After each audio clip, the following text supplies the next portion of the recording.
Hey all, good morning, good afternoon, and good evening. Thank you so much for joining Hyderabad Platform User Group. This is our August meetup, and we are so happy to have you here with us today.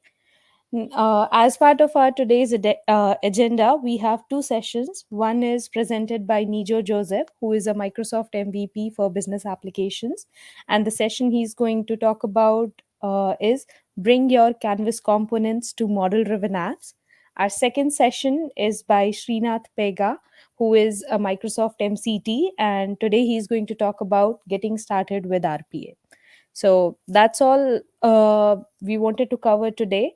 With that, hey Nijo, welcome to Hyderabad Power Platform User Group. Hardika, thank you. Yeah, thank you so much for coming here and sharing this interesting topic with our attendees because this is something which could be, really powerful in the Power Platform world out there. Thank you so much for inviting me. And it's a long time, pending action that I wanted to participate in your user group. Mhm. So finally got an opportunity. Thank you so much. No problem. So shall we wait for some time or start? We can start. Okay. Hi, thank you all. Thank you all who has joined for the session.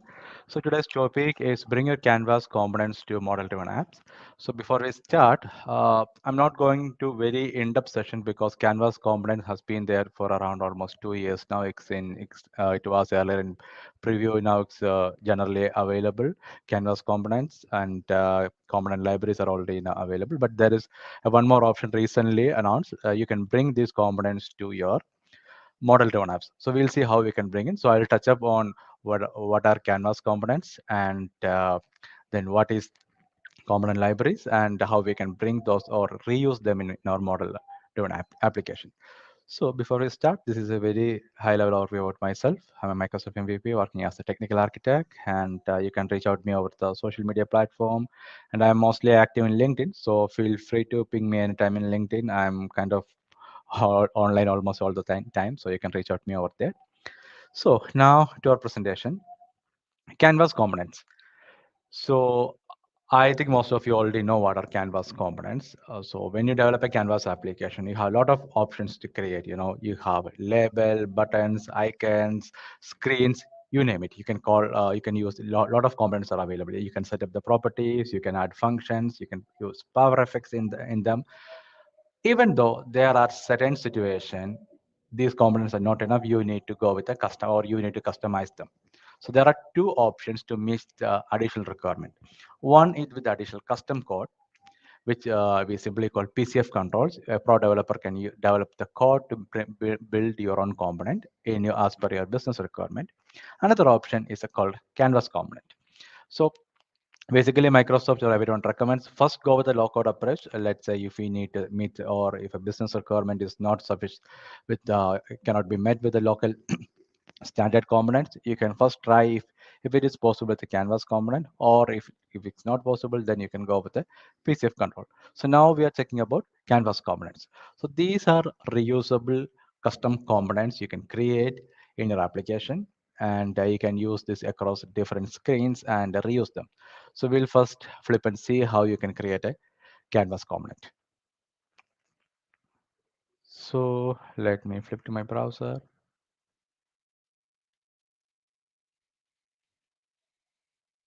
So here we are at the studio. So I have a solution here, and I'm going to create a simple canvas application. So the demo, this item component I'm going to show is exactly from the Microsoft documentation Excel. I'll share the link Excel. So if you need any more details, or if you need to repeat yourself or see the video again from the official site Excel, you can uh, refer to the link. I'll have another a set of additional custom components as well. I'll show them during the demo, but for time being, with the interest of time as well, I'll be taking a very simple component. So let's create a new application. I'm getting a new application, a Canvas application, tablet, Rama 4, create. So one of the common scenario we see, This is not the ideal. This is an use case, but there are many advanced use cases. But very simple use case. I have a component app, custom canvas app with multiple screens. I'm adding one more. This is screen one, and adding one more screen, screen two. So we'll go with the header component. So normally, whenever we create an application, we'll have a header. So what we do is that we add a label, we add the details over here, the header text, label text, the field color, all the properties. And for the second screen, we can simply copy the component and paste to second screen. And if there are n number of screens, you can copy to the n number of screens. But that is an overhead. If you need to make some changes, some element changes, you need to go again each screen by screen and modify it. That is an maintenance overhead. So here comes the very basic, very fundamental application of Canvas components or custom components. What you can do is that you can create a custom component and you can use it over and over in the screen, in different screens, and you can set up properties so that like you use a standard control. So we come here, we'll create a new component from here. So I'm creating a new component over here. So to our new component, I will add a label now. Before that first step, I'll rename my component to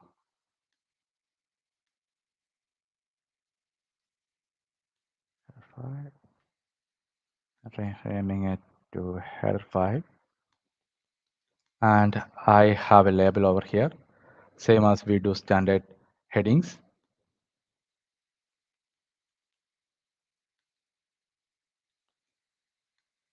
Just press it over here. So I have a label now. So coming back to the component, so I don't need the full screen, so I'm just reducing the height to 80. This is, I'm setting the height of my my custom component. Now, the next thing, we can have custom properties. If you look into any out-of-the-box component, for example, take this label Excel, you have text. These all are the properties for the for the control you added. Same way you are creating custom control, custom low-code control. Control's name is header 5. So this header we can create custom properties. So right now I'm adding a property. First thing I need is the header text so that I can, like you set the test for a label, you can set the test for the component, I mean the header. So I'm putting header text, and there are two properties, property type, input or output. Input, which means we are giving an input, and output property, we can treat this use it as an output.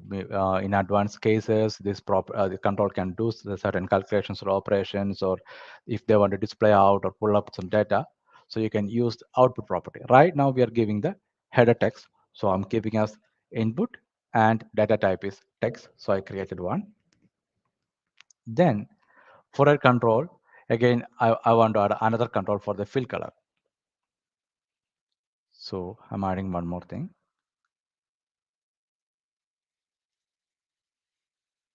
Fill color and type. You can see there are all the types out of the standard types are available. I'm selecting a color picker over here and I'm creating it.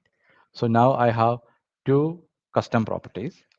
Let's arrange our label a bit more. Like all these properties, you can give us custom properties, but for the interest of time, so I hope now you know how to go with or how to create add a custom property. So right now I'm manually setting up all these properties, 20, and I'm bringing it to center and I'm making it bold.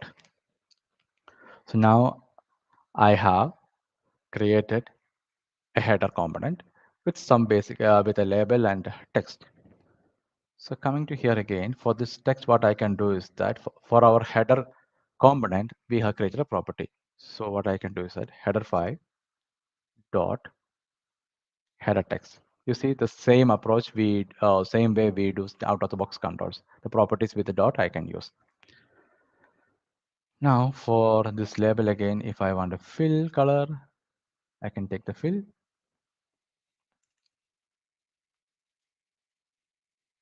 So I'm setting the fill also.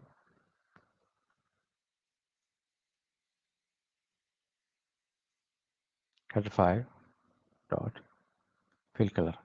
I'm using these two. Then for the text,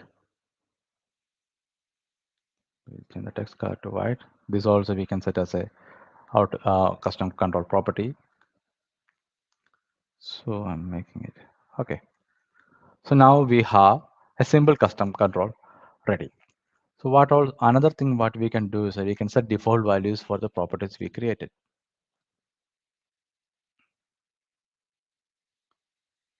One moment.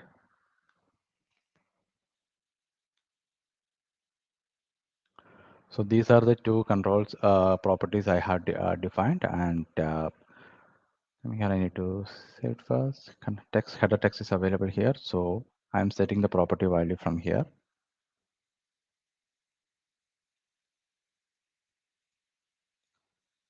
You can see it over here. So right now I'm changing directly. So same way you can drag this to any screens and directly set up the properties. We'll see that in a moment.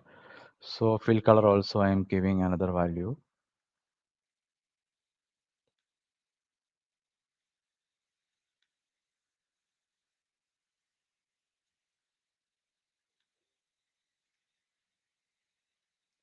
So I have a header now. We have created a component now. Now flip back to our screens. Okay, this is our screen. So what I can do is that same way we insert standard components. Now I have a new option here, custom. So I can drag in this custom property, our component we created over here, and I can adjust like we add a label or a text box, whatever it is, you can arrange the same way. So this is not the label is not arranging properly. Even though I increase the width, width of the header component, it is not being arranged properly. That will show in our next demo. We can see. Okay, I added a couple of elements, so I'm just deleting it. I, okay, so you can see even though I'm are adjusting, it is not adjusting because we can set the width of the head label with the parent width, which I haven't given. That's the reason, but we'll see. There's a reason why I didn't. I'll show you that over the next session. So now we have added.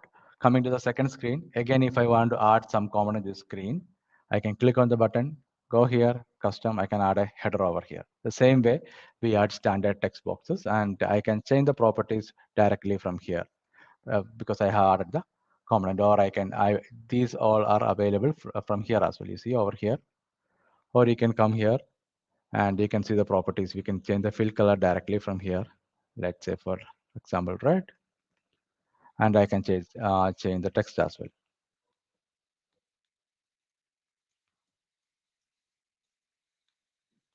So it is immediately taking effect, and the advantage is that mostly in most cases, let's say it's a bigger enterprise application, enterprise, you'll have to a specific theme to be followed, and the font size, everything needs to be followed. So you don't have to go to each screen and update it. You can have a custom control ready, custom or canvas component ready, and reuse them across your screens. Now another case. Now we created or modified or updated the component inside your Canvas application. What if you need to update this over multiple application? You're working for a bigger enterprise. They have 5 or 6 application to be developed. And since an enterprise, as I mentioned, they will have a standard design or theming pattern, font sizes, font color, header colors, everything will be same. We'll be following the same theme. So it's not practical to go for each, create a custom component for each, or again, that's an additional overhead. So there comes the application or application of component libraries. So let's flip to a slide back. Component library will be a single source of truth for your components. It is like a centralized managed repository. It will be easier for you to manage your custom components, and you can publish, you can change the updates. So these updates will be published to your application as well. We'll see that in a moment. So basically, component library is like, okay, it is a solution element, though you can again consider as a small a sub solution. Okay, it's a library which will have all of your components, or all of us, and you can add the custom components required, and you can edit outside the scope of your application. Let's flip back to your screen so it will be more clear. So I have my demo app ready. I'm saving it.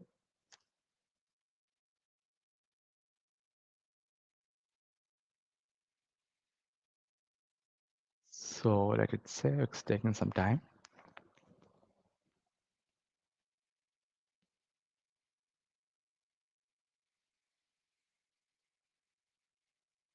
Oh, this time it's taking more time. Yeah, it's been saved and published. So we have our demo app already. We'll go back to solution.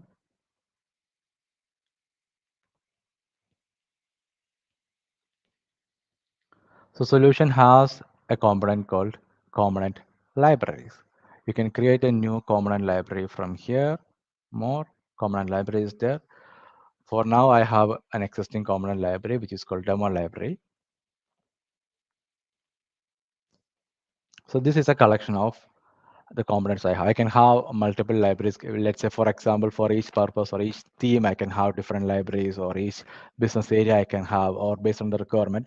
As for Microsoft recommendation, it is best to have maximum of 20 components per library. So that's the ideal count they are giving. I mean, the maximum upper limit they are giving. You can have more, but in terms of solution, uh, ease of solution migration, I mean, the deployments and everything, keep it to minimum, like 5 to between 5 to 20. That's the ideal range.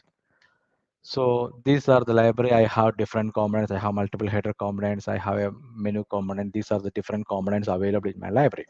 So if you want to create a new component like we saw just before from the application, you can click over here. You can directly create a new component from here, or you can import from the applications in your environment. For example, we just create a demo application. I can select it. I can import. So it has imported the header 5 over here. So now I can, this is how I maintain library. This is solution aware, so that it will, you can add your solution and take part in all your deployments in your ALM lifecycle. So now how we use this in an application. Now we go back, or I'll duplicate the screen. So I come here.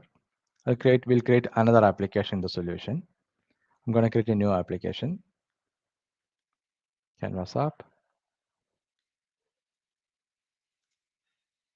demo app 5. Let it create the application. So we can directly, instead of creating a new component directly for this application, what we can do is that we can reuse it from the library. So how we bring the library in your application, you have an option over here, get more components. Click over here. I have the demo library. It will show all the components available in the library. So it will take some time to publish okay, I haven't published my library after adding the components. So what you need to do is that you need to save. So each time you can add some version notes. One, I'm saving it. So now, same way you do for an application, you need to publish this version, and you can share with other makers in your environment. So if multiple people are working in your environment, you need to share with each person the same way we do for a Canvas application. This option is available. So if the application is not shared, they may not be able to edit your. Still, app users can use the, I mean, view the component in their application. However, for a maker to make changes to your application, edit the application, it needs to be shared. So this is how you share. The same way you share your Canvas app. So since I'm the same person working on, I'm not sharing. So this is how we do it. Now we are over to our library, and I'm refreshing. See, the header was not available before, but header 5 is now available. So I can add this header to my application.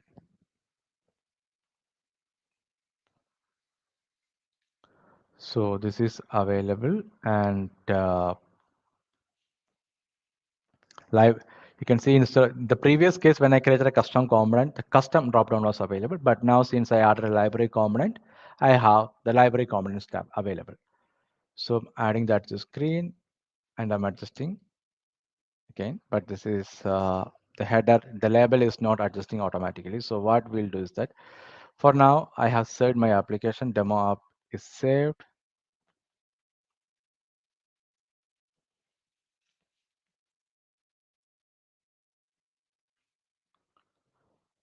and will publish. So this is taking some more time anyway. Okay, this is the first time it is automatically published. So I have my app with a library component there. Now I'll go back.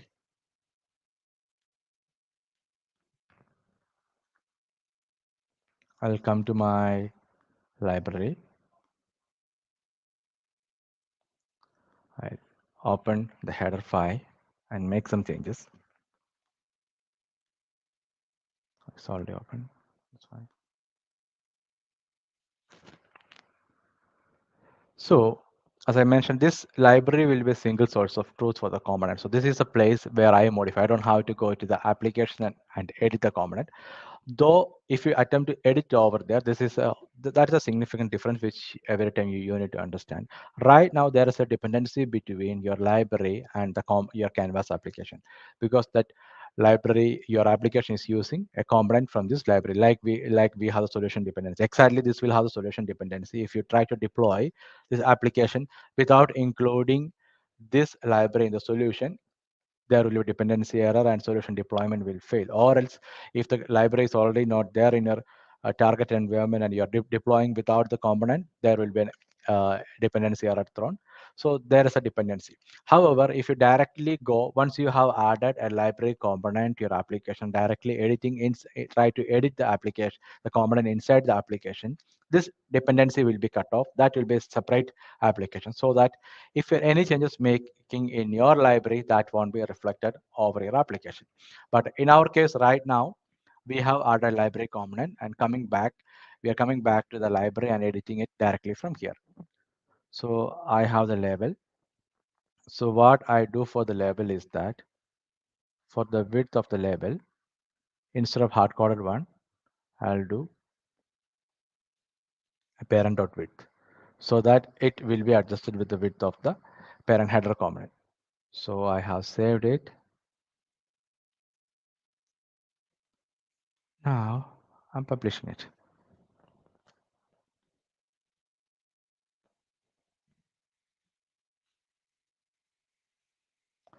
So we have published our library, and I'm going back.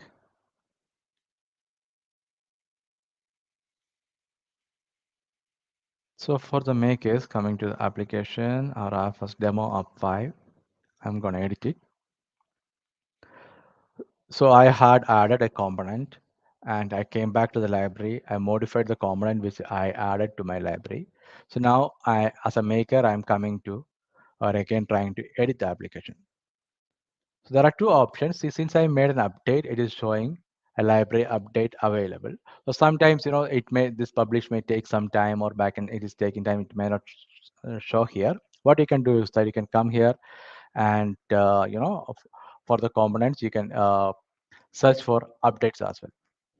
So right now, what I'm doing over here is that, I'm directly reviewing it. I can change this demo library has been updated. I can update it. So in the backend, it is taking. So you see now the label automatically taking the width of the parent header component I added. You can see it over here. Or another option, as I mentioned, on the insert command, you take insert, click over here, check for update. Since we already had an update, it won't show over here. There are no component libraries to be updated. So this is how you bring this, you utilize your application, your library components in your application. So now we have seen two things about Canvas application. You can create a custom component and you can use a library to as a source of single source of truth for your components. Now coming to our head main topic, how we will reuse them in your model driven app. This seems very nice. You can reuse many places. Let's say you're working on a bigger projects, you have created a component for your Canvas application and you are using it everywhere. But now you want to create, you're thinking it is good if I can reuse this in my model driven apps application. This is a recent change. These the two topics which we saw just before was already around for almost I think 2 years. But this is a recent update. How you can use you bring this to your Canvas app is via custom pages. Custom pages is also there for around one. I think it was released in 2021 wave 2 update. So now it has already been there more than a year. Custom pages, it is generally available, but still experience updates are going on. So how we can utilize them. Just a brief about custom pages. It's a new page experience released about around 1 year back, and the synchronous page load, that is one of the main advantage from my point of view. If you go with a, let's say you need some custom page in your model driven application, you go with the embedded canvas application. There is a delay in the in case of page load. The frame your model driven screen will load, then there's a slight dependency or delay between your canvas and embedded canvas app and your page. Or if you go with HTML web resource, it's not synchronous. Your out of the box or your form will load, then only your HTML component will load. But this is synchronous load, and the document.ready is in par with the same header DOM. And this is recommended over HTML pages or embedded canvas application. And this is also solution aware. These are the main advantages. Microsoft always recommends, if you need to have a custom screen in your model driven application, go with a custom page first. And if there are some limitation, if you cannot go with that thing only, then think about embedding a model canvas application or with a custom HTML page. So now let's flip back to Screen Studio again. Going back. So I'm just touching all these points on a very high level because these elements are there been for around more than 1 year. So Canvas components, libraries, and custom pages. So let's go to our model driven application. I'm editing a model driven application.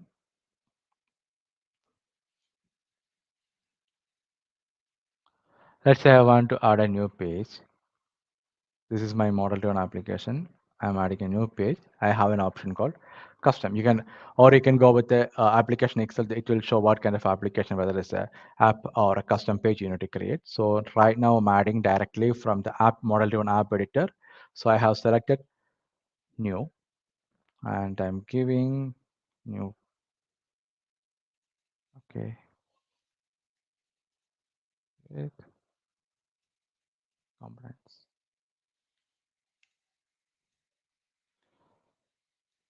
So I'm creating a new page. I'm not utilizing an existing page. So I have added over here. It will redirect me to the Canvas editor, Canvas Studio. So it is the same authoring experience as a Canvas screen.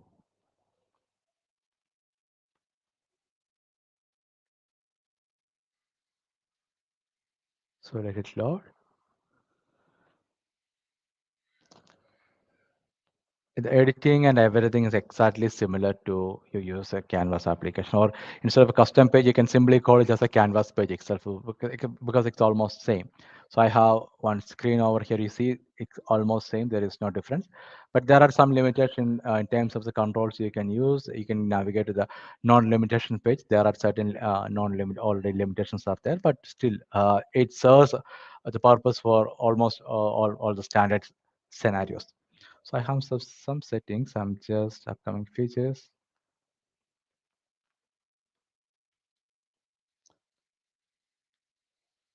So I'm just enabling certain features. I want to add one more screen. There is multiple screen options are there. So, okay.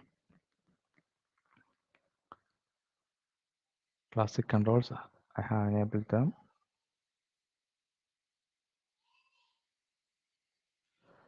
Okay, so I enabled some of the features. So now let's say I have a screen now. Now I need to design. So the same way you add it to the Canvas application. So I will click on get more components so that I can get the library. I'm selecting the library over here. I'm selecting my header file, which I just created, and I'm selecting one more component called menu component. So these are the two screens I created. So I have the library components available here. I'm adding a menu component. This is the same kind of, the Canvas component which create. I have a menu component over here now, and I'm adding my header also. Colors are not matching. I can give it a different color.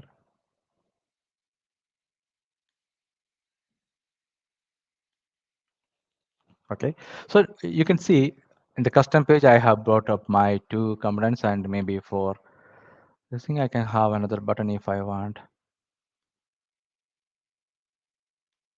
Okay, So I can I have created a custom page with a button, and I can set up. This is the exactly. Not going into very detail. It's exactly same as the way we create a canvas screen. So I have created a screen. I have created a button. If I want, I can on select function I can write, and I have a menu over here now. I have a header over here. These are the components I have created for my canvas application.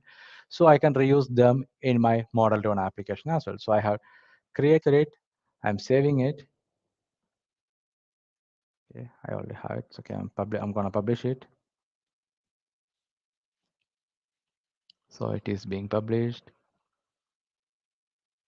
Let it publish. X still publishing.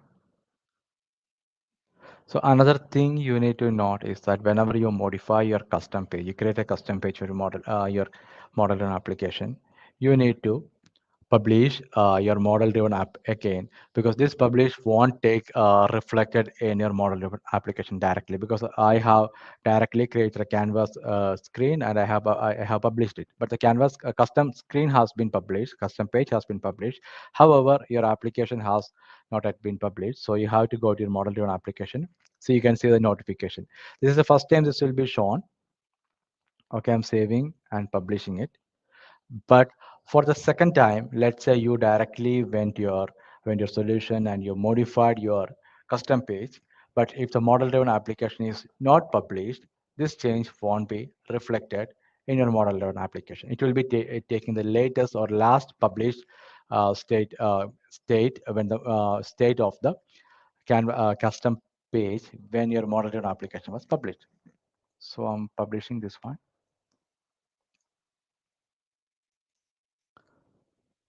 So this is my model driven app, and you can see this is over here.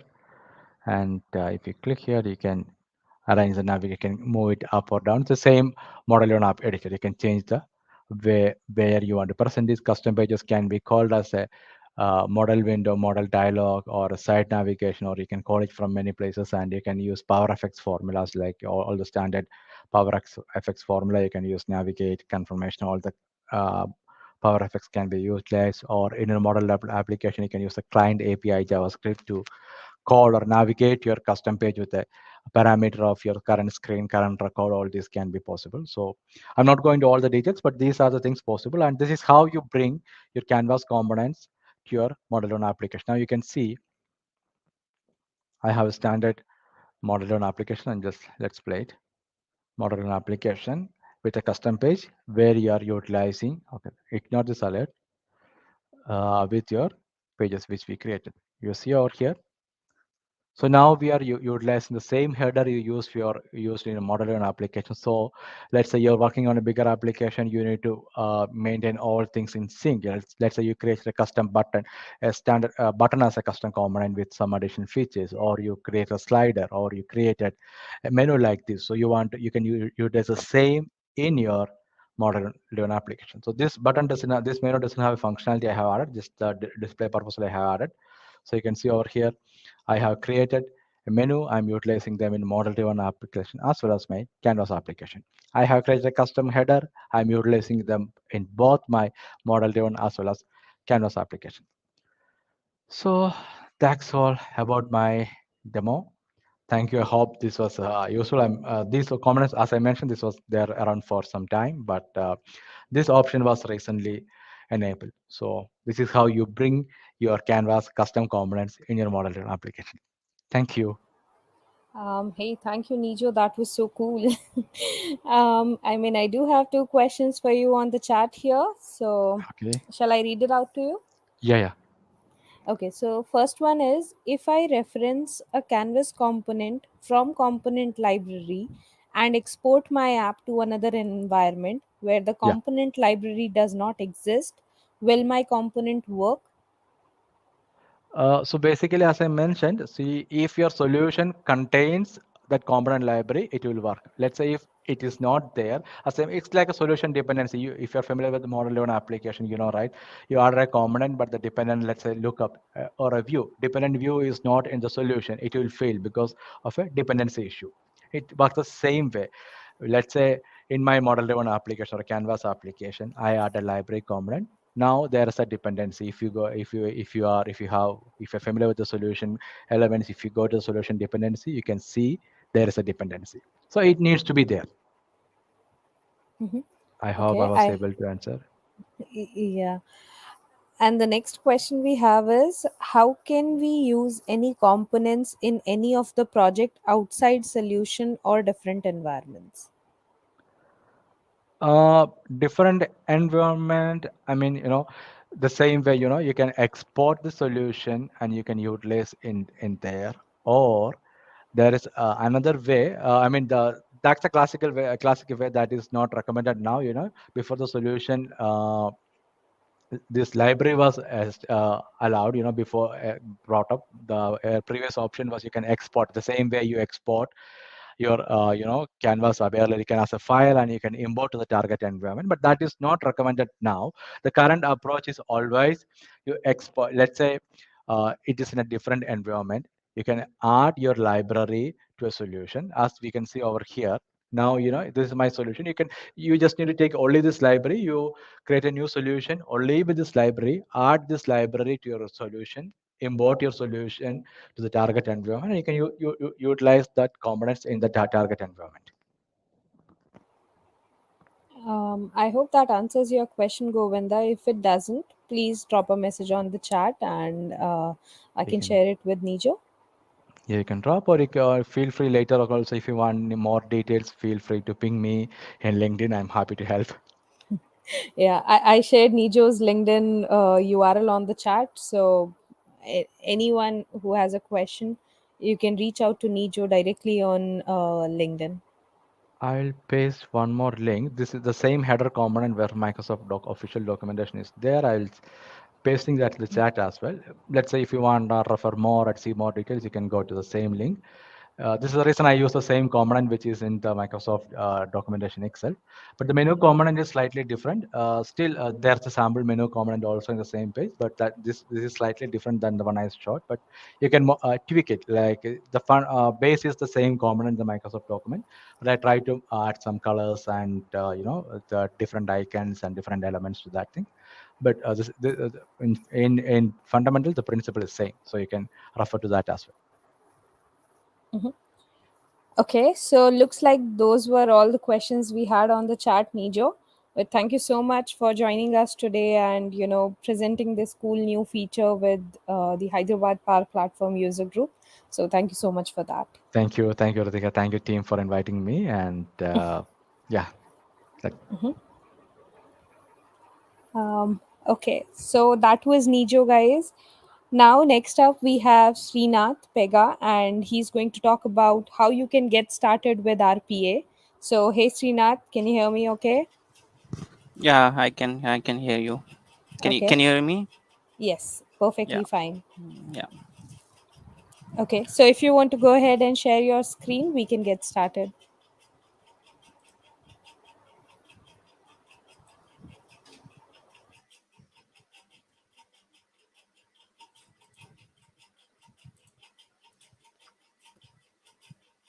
Are you able to see my screen? Yes, we can see your Yes. screen. Okay, so welcome Srinath to Hyderabad Power Platform User Group. We are so happy to have you here.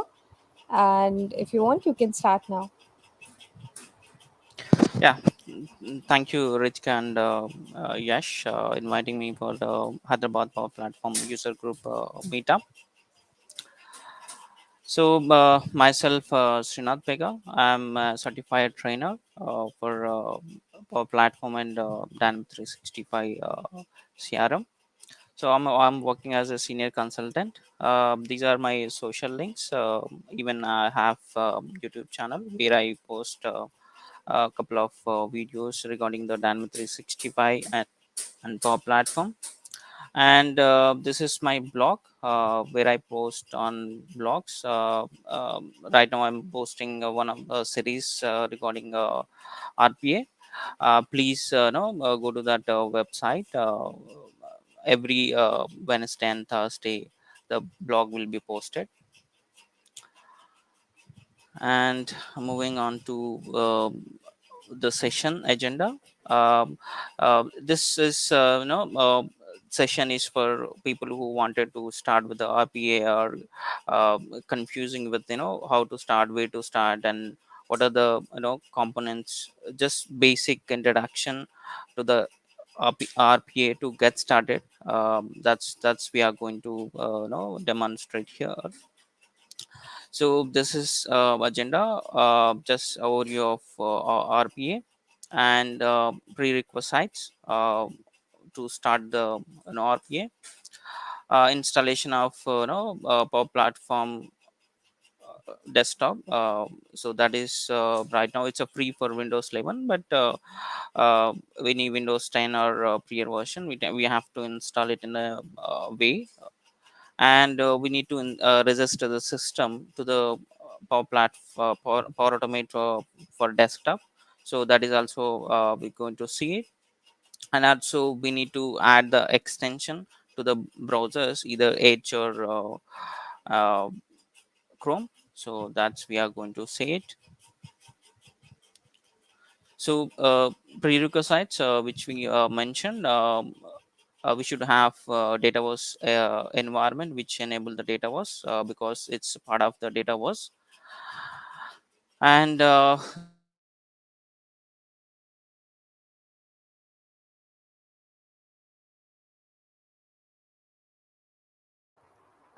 to Srinath, are you there? I think we lost your audio.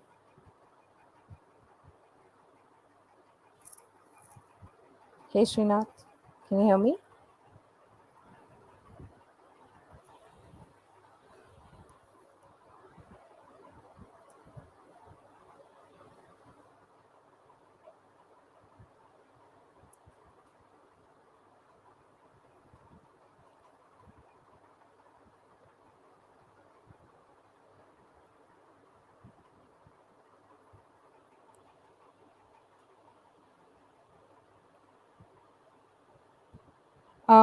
Okay, so guys, I'm trying to get in touch with Srinath. Give me a few minutes and then I'll update.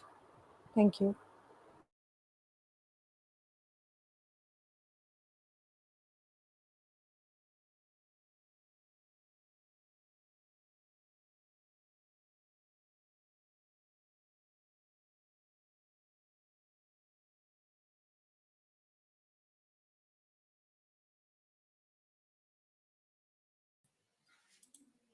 Hey, Srinath. yeah, sorry for that. I don't know No something. problem. Yeah, I think something got disconnected, but you can resume. Is that screen visible? Yes, it is.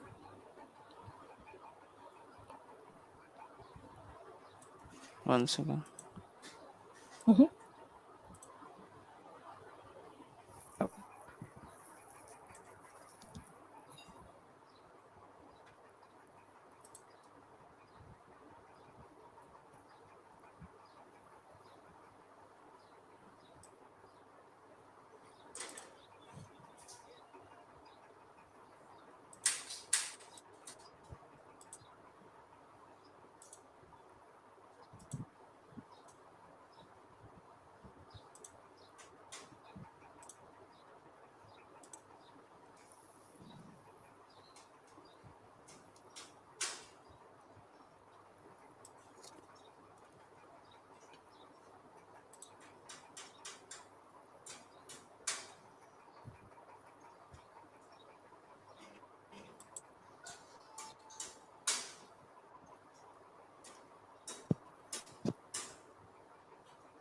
Is my screen is up or still loading? It's still loading, Srinath. I see the black screen with a spinner.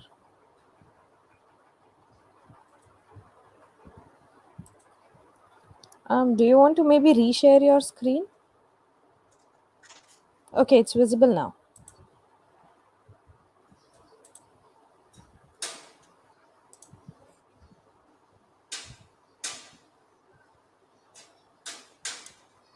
Hello, Ritika. Yes, Srinath, I can see your screen now. I am seeing the PowerPoint presentation. Can you hear me? Hello. Hello, Srinath, can you hear me? Mm, okay. Hey, Srinath, can you hear me?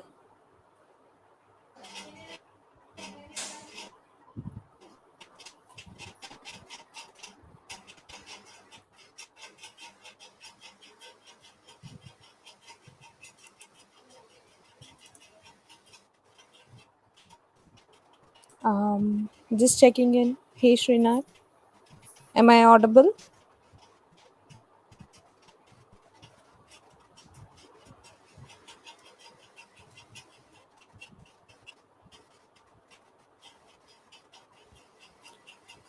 Srinath, if you're able to hear me, can you please try to rejoin the stream?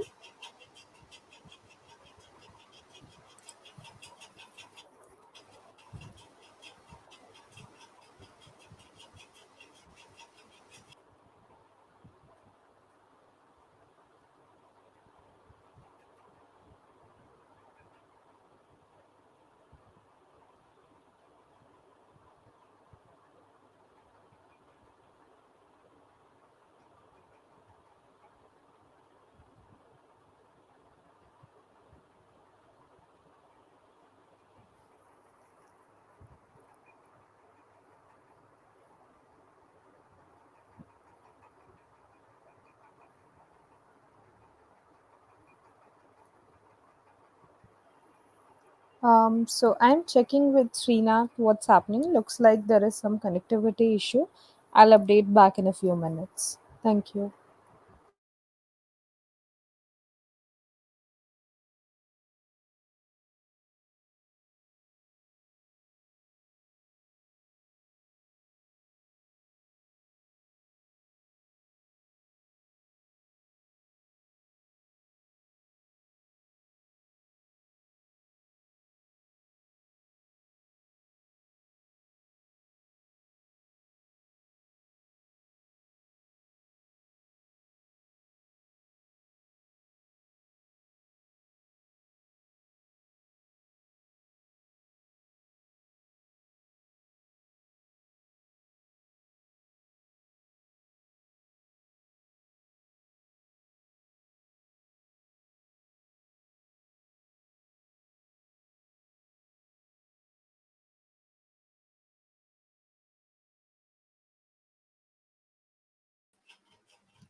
Hey Srinath, can you hear me?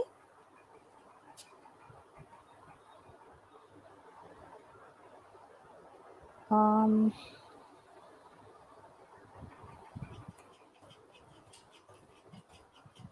Can you hear hey me? Srinath. Yes, I can hear you. I, Can you hear me? I can't hear you. Okay. Do you want to go ahead and continue on your session?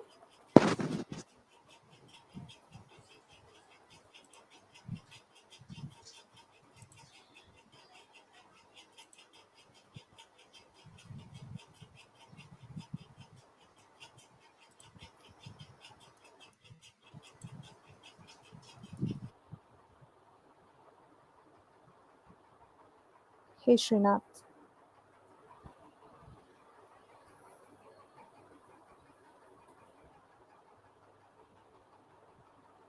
Srinath, if you can hear me, do you want to continue? Because I was able to hear you.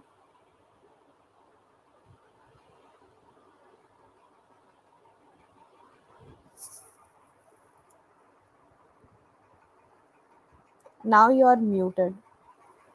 Mhm.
Hey all, just a quick update. I just got a confirmation from Srinath that he'll be joining shortly.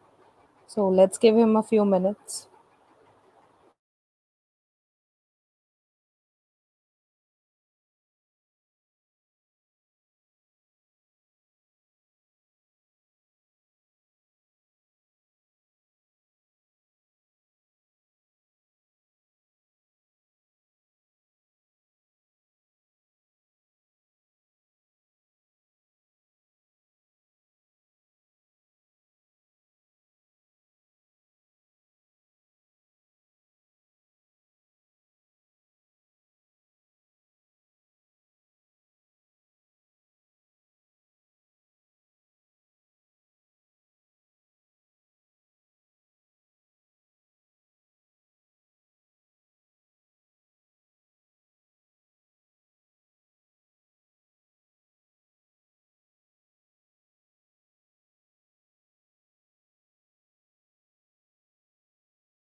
Hey Srinath, can you hear me now?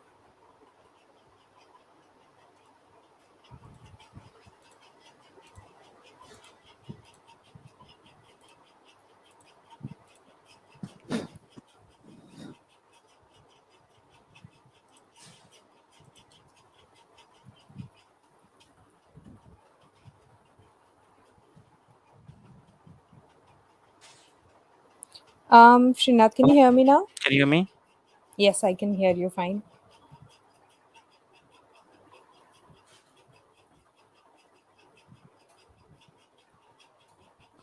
Okay.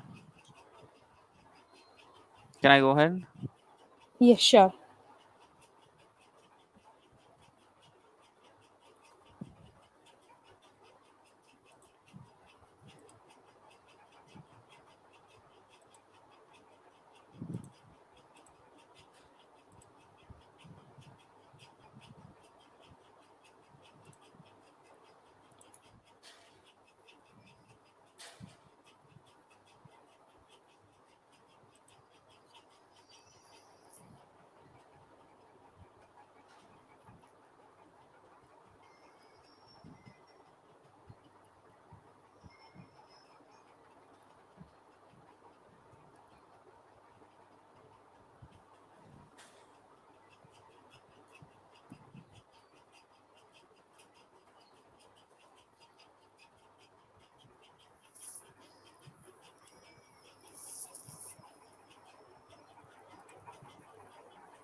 Yeah.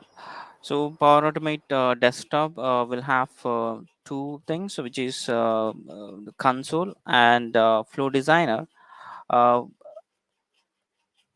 so what is console? The console where we have see the list of desktop flows in the both the Power Automate for desktop as well as make that power apps power automate.com. There we can see the list of desktop flows. Those will be visible, those called console. So that's where we can edit, run, delete desktop flows. We can perform those actions. That's called console. And Flow Designer is basically where we develop the Power Automate desktop flows. So that's the designer, basically Power Automate for a desktop application where we develop those flows. So we have 7 types of actions plan panes there in the app. Let's say workspace, that's a designer where we add our steps over there. And these will I'll show you in the demo, where we find these and how we can use flow design and development. As I mentioned, these are the features of Power Automate for desktop. Those and descriptions for those. We'll jump into the demo, where I show you the all the things.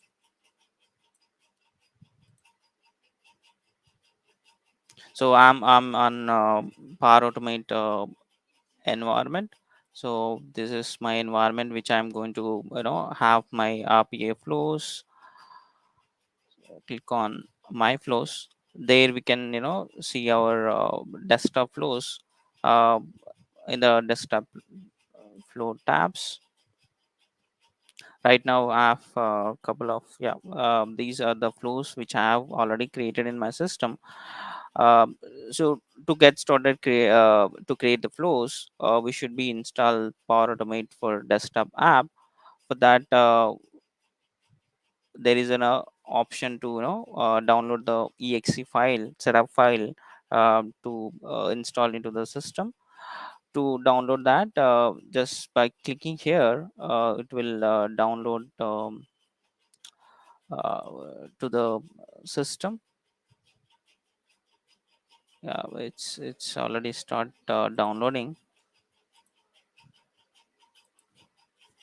So once it's download, we can install into our system. But there is a process to how to install this application.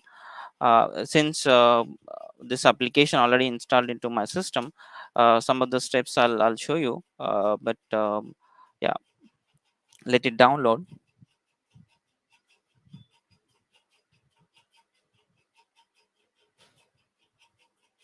Yeah, it's downloaded. Let me open that setup file.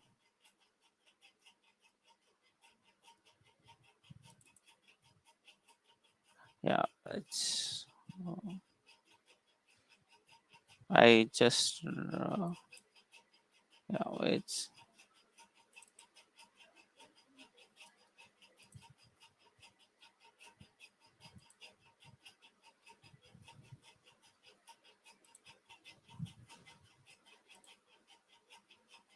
1 second. Yeah, I'm just running the exe one more time, but it's all throwing an error like already installed in progress. Let me, yeah. So installation already it's done. So it's right away went to the last step. But in the installation process, there is a last step. We'll get this. So by we need to enable this extension to the browsers, both the Edge and Chrome. In the installation process, this is the last step. By clicking this Google Chrome, it will give the browser extension. We need to enable the Power Automate extension to the browser. So this is the extension, manage extensions. So this is the extension we are going to get into our browser. uh, right now it's on. If I click off, it will be disabled to my browser. Let it be on. And both Edge and Chrome, both will be enabled when we click on both each and browser. After that, just launch the app. So it will open the Power Automate for desktop app will be launched in the system as a just application in the Windows system. So this is how looks like in the system. uh, there is no apps flows will be nothing, it's going to be there. Just the UI will be like this, and you can change the environments here after signing into the app. So it will gives all the environments, whatever the ID which you use, belonging to that tenant, or whatever the environments is there, the list will come here. And get premium because it's not licensed, so it's premium, showing that. After that, we should register this Power Automate for desktop to our system. For that, just click on settings. It will give you the settings window. uh, these are the just normal setting, just be auto settings, just be like that. And this more general settings, it will be go to the documentation and open mission settings. This is the settings we are going to register our mission with the Power Automate for desktop. Just I clicked on that open mission settings. Yeah, it takes a bit time to open up.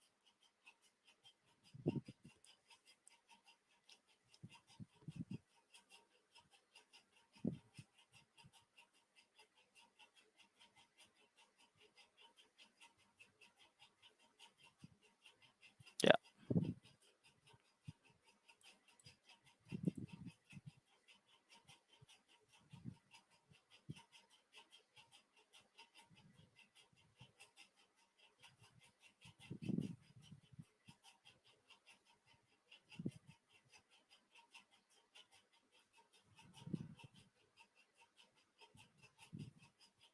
So already I registered my mission with this particular environment, so it's showing as I connected to this environment because the environment which we are going to work on. uh, Otherwise, if we want to connect to other environment, just change the environment whatever the wanted to connect.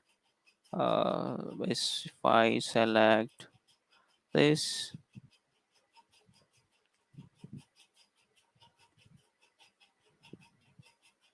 so it takes time to register the mission to this particular database environment, so that these yeah, click on change, it will change the registrations to the mission to database environment. So by changing this, so now sales trial environment is going to be registered with this mission and database environment with this app, so that we can create our desktop flows so with that environment. So with this Power Automate for desktop will be connected through the uh, database. So that's why we need to register the mission.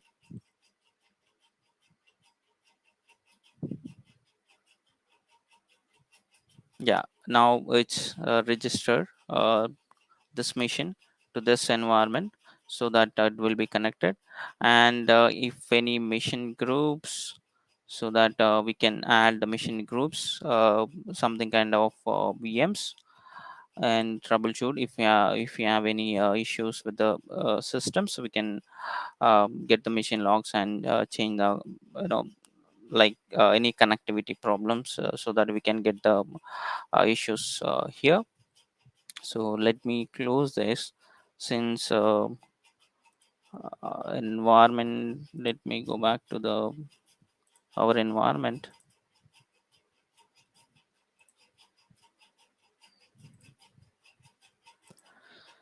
Now for, so where we need to create our desktop flows. So we can create right away from here. It will create a desktop flow here, or else. So since we have Power Mid portal on a browser, we also have this option to create a desktop flows from the Maker portal.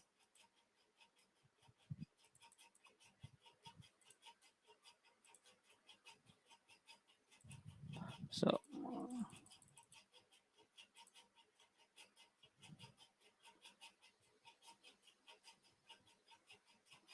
let it reload. If I click here to new flow, it will ask you the name. The moment I will given a name and click on create, it will create a flow and open the designer of Power Automate for desktop. But in case of make a portal, it will launch the same window after. Let me create this.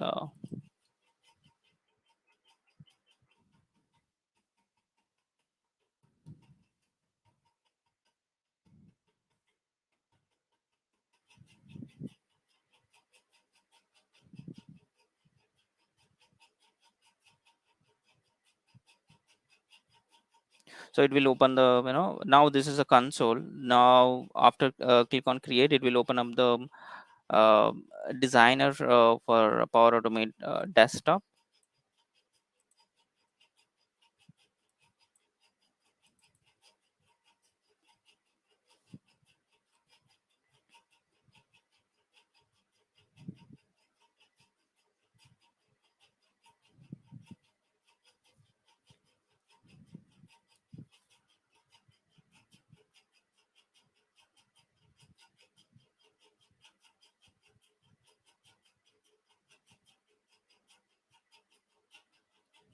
So this is Power Automate designer, where we can have, add our steps and run and save the flow from here.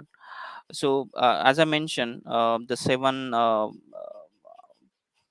panes are in the designer.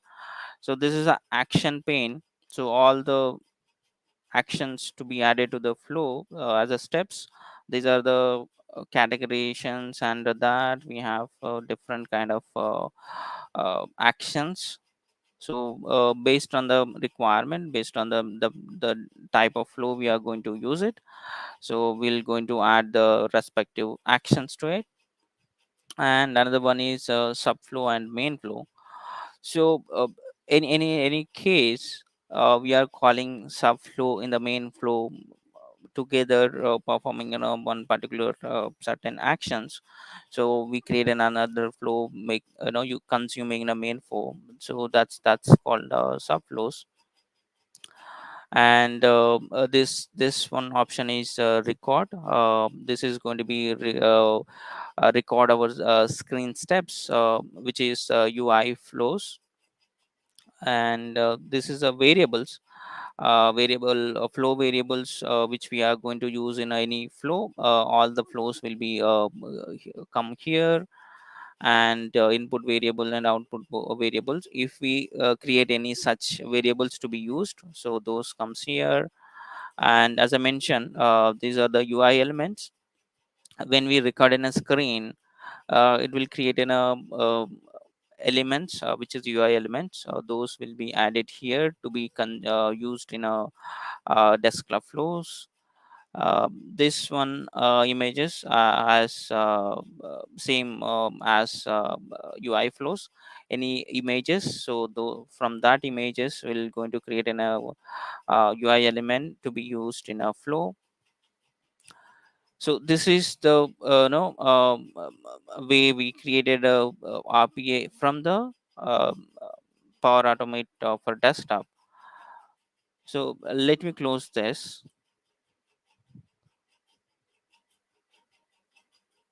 I'm going to the make dot Power Automate portal. So if we create a flow from here, what happens? So let's just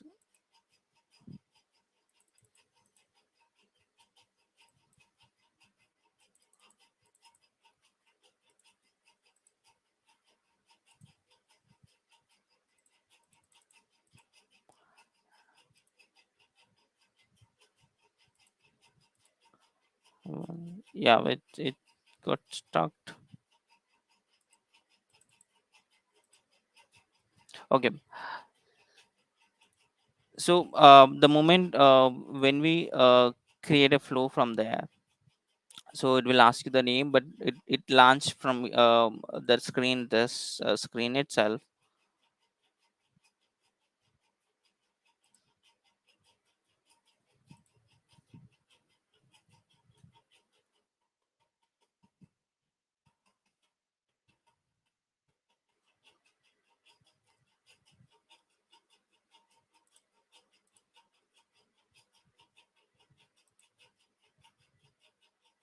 Yeah, it will open the designer in a bit moment, because it has to be do the process in the background.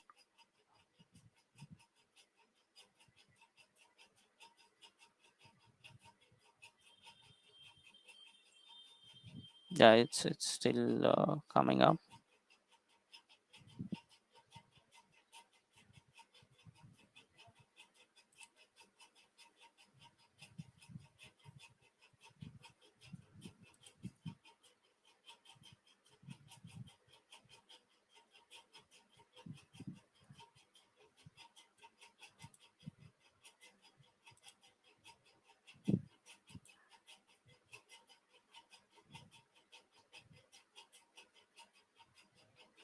Yeah, it's opening no whatever the flow we created, opening the flow into designer mode.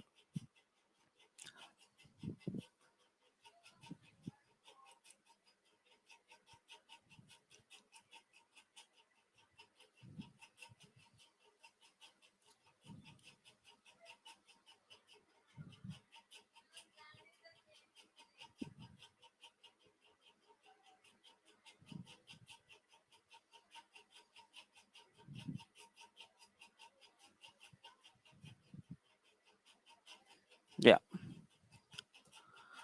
So the moment now we didn't save anything, just we given a name and click on created create, it open up create designer mode. So the moment we save this flow,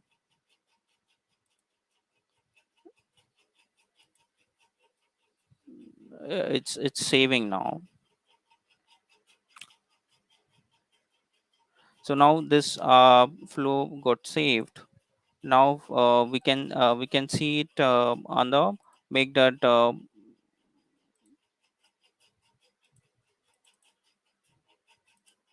here we can see the same flow here, which we created, which is the name of RBA. Yeah, now we can see here. From here we can edit this flow. It will ask you to open the same launch app. It will open this only. Even if we created from here, it will ask you open from here itself. So to create a now we created this desktop flow. It's open up in a uh, designer mode in a Power Automate for desktop. So to add the steps and create a flow, we can add the steps to it. A very simple use case to format the date format from um, Asian European format, date format to American format. For that, which is Asian European format, which is date, month, and year, but US is month and date, right? So we'll change that with the RPA. For that, we need to give an input for that. So after that, that input needs to be captured and formatted, and again it's display back as a formatted value. For that, just search for display input dialog.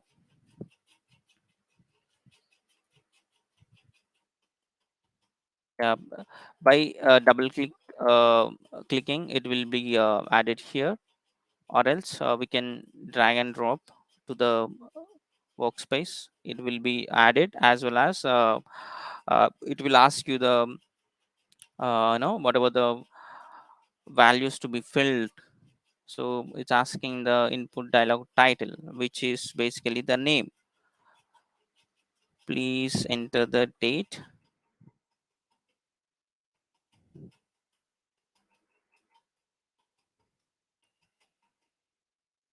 which is date,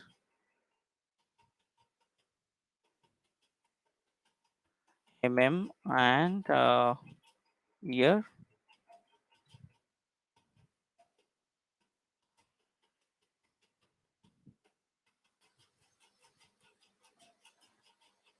and default value. Not we don't need any default value, because just we are capturing date and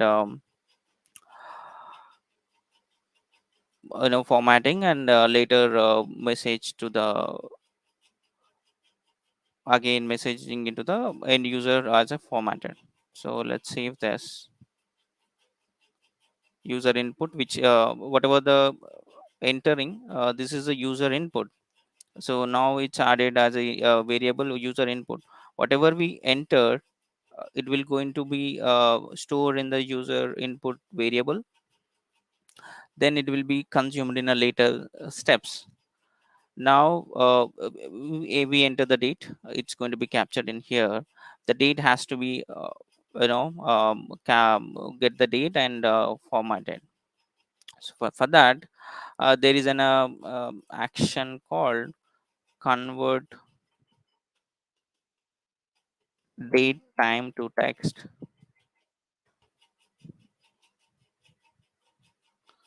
Date time, yeah, here in a text, there is called convert date time to text.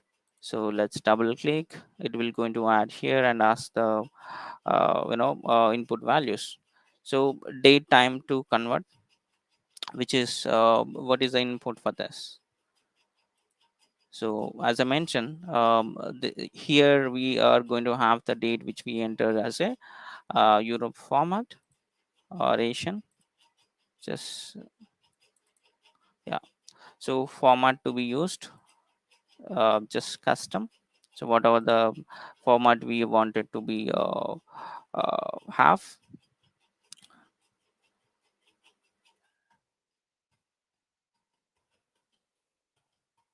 month,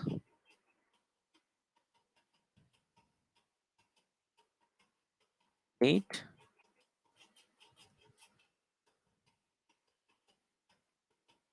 year. So this is the sample date looks like. Or else if I give double D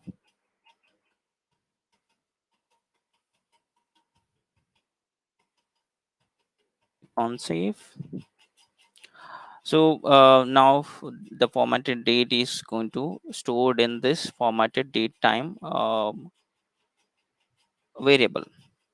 So now we have to show the this message in the message box, so that we can have we have a display message, so that we display a formatted value as a message.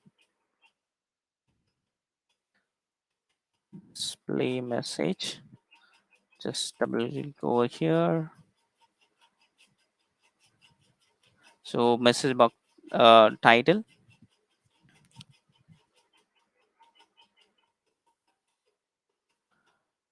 formatted date. So formatted date has to be shown. So as I mentioned, so formatted date has in this variable. So to add that variable, just click on the select variable. It will give you the list of variable in this particular flow. Since we have this, this is a variable we are going to store this formatted value. Just select, and yeah, this all good. So if we select this, it will be come in the front screen of every window. So since we have only one single message, no need of that. So now we added the steps. We are getting the input value from date format, just getting the date and formatting to the text as a required format, and we are displaying with the display message step. So to run this step, just click on run.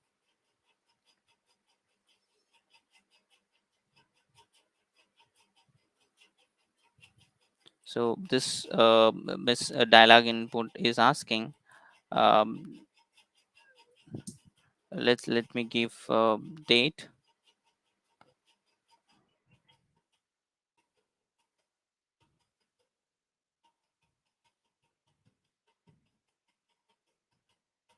So now it got formatted as month and date. So even it runs in a way. If I give the month as some sort of August name, date is 20.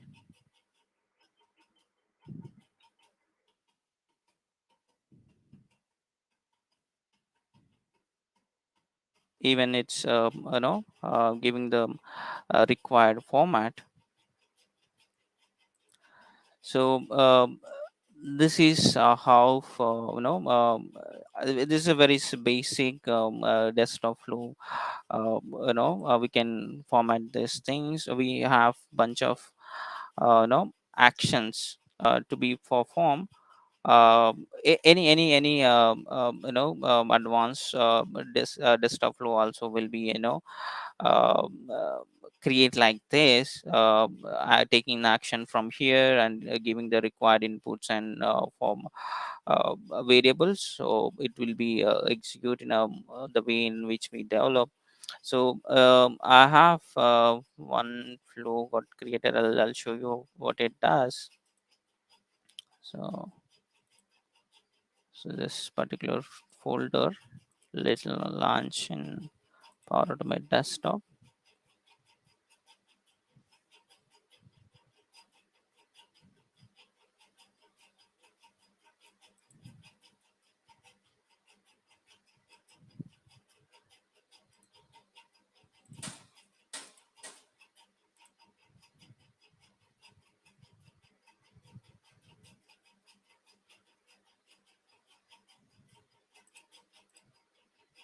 Yeah, it's opening.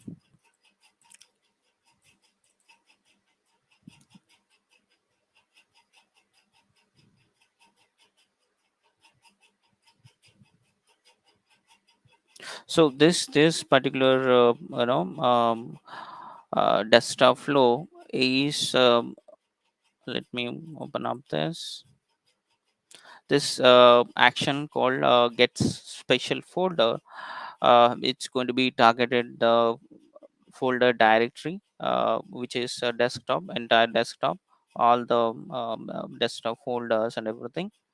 So this is a directory. We are taking as a variable this, and same action one more time. It's targeting the documents and special folder path documents. Now get the files in the folders. So this particular action is what is doing, folders which is path. It's asking which path we are going to get the files. That So we have two variables. This particular variable folder is targeting to the desktop, and this particular variable is targeting the path documents in the machine. So this particular get files in the folder action is given as a desktop folder, and file types just given a PDF and doc. So we can give any number of, there is nothing any restriction. So include any subfolders if you want to capture in between any subfolders to be capture this file extensions. So we can enable this. If not, not required. So there is sort by those kind of filtering is there. So just cancel. So we got all the files.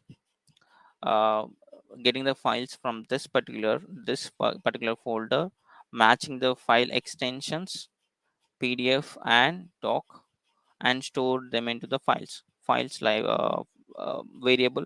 All the files in of extensions of this will store in this file. Now we got the files of this extension to this. What we are doing, just getting enough for each loop and checking the condition uh, as current items in a files. If current item extension, let me open this again. So current item extension, so for each is storing as a current item from the files. So that extension, if contains PDF, then, so how we can give the extension, there's a variable. So files,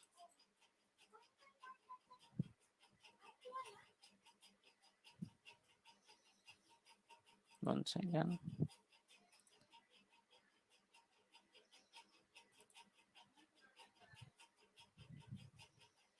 Yeah, this is the extension. If we select this extension, it will comes like this.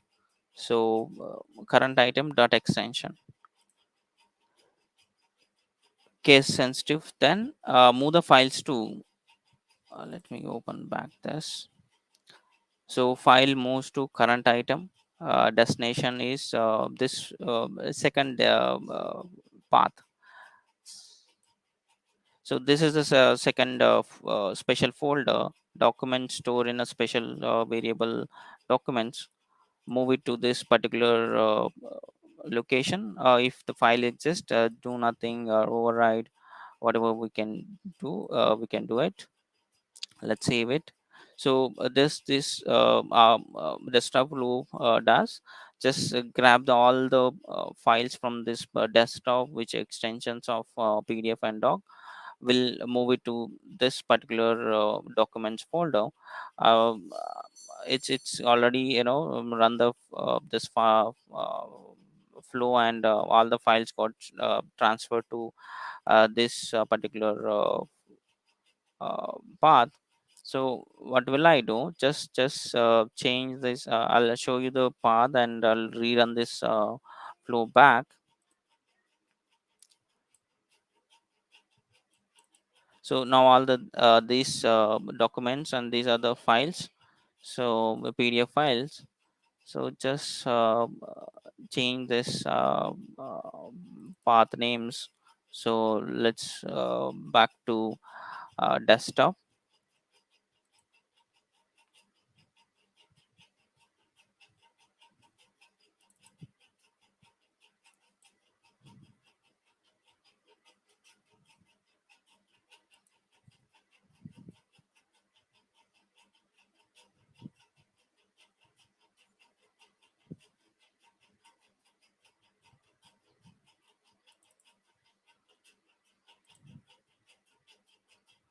Now current files PDFs, then special doc into.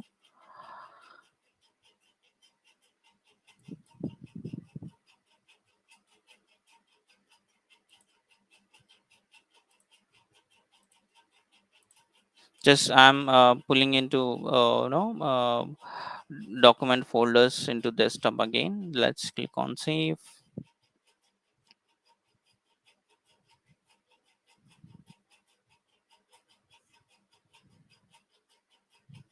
To run this, click on run. Yeah, it's running, and how many files of PDF it will be going to be run. Yeah, it's done. Yeah, there is no PDF files in the docs. Desktop. All the PDFs came into the desktop back again.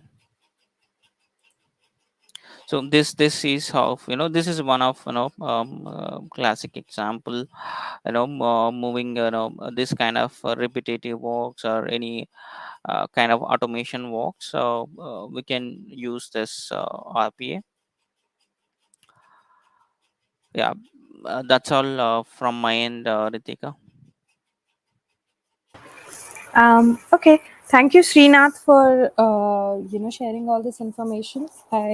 I'm sure that this is helpful for anyone who is starting their journey with RPA using Power Platform.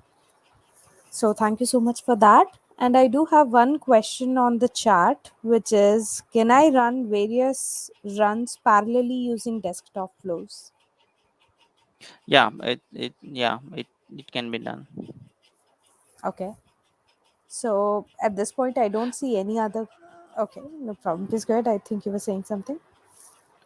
Yeah, but we can run, but it, as I mentioned, license should be required, and there is inbound, outbound, features will be there.